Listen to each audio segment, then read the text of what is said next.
تاسو به حیران شئ چې دا څه چل دی منجن ممره څه چل دی داسې کار دی شاهزیب صاحب چې نن د پښتو نیوز درېمه سالګره ده او ډېر خاص مېلمانه راغلي دي او هغوی سره به یو دوه خبرې کوو خو تاسو موږ سره اوسئ. ډېر اعلی سالګره وه، ډېر ښه ماحول او زما د مخه تا ته او ستا چینل ته ډېر مبارک شه، ډېر مبارک شه، ډېر انجوی مو کړو، ډېره مزه مې پرې واخیسته. کل په خیر خیریت سره ستا سالګرې له مولا ځان راورسولو او ډېر مبارک شه زما طرف نه تا ته او ستا چې څومره ټیم دی بالخصوص جاوید یوسفزی صاحب او چې نور څومره ستا سره ورکران دي څومره خلک تا سره کار کوي ټولو ته ډېر مبارک انجوی کړه که نه ښه زبردسته بالکل مې انجوی کړی. زه د پښتو نیوز په درېیمه سالګره باندې د پښتو نیوز ټول ټیم ته ډېر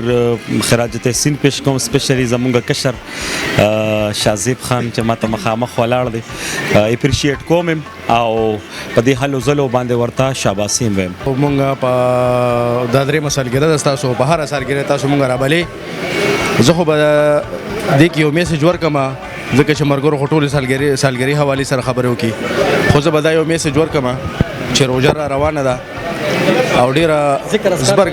زبرګه میاشت ده، نو زما خپل وروڼو بایګانو ته او ټولو مسلمانانو ته دا دعوت دی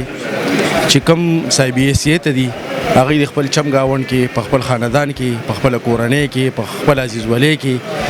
د بېوسو خلکو سره امداد وکړي. خپل طرف نه او د تنظیمي تاجرانو د طرف نه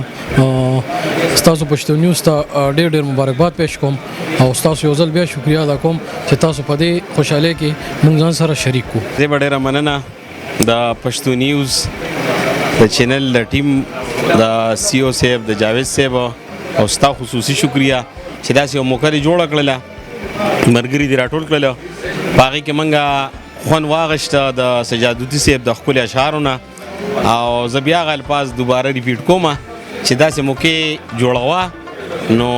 ستا په جیب به د روپۍ خرچني، ستا ټولې خرچې ما ته رسي. او تاسو چې کوم پروګرام کو یا تاسو کوم کارکردګي ده د پښتو نیوز نو موږ هغې ته خراج تحسین پیش کوو. دا ستا د خدمت او ستا د منډې صله ده چې نن تا ته ملاوي.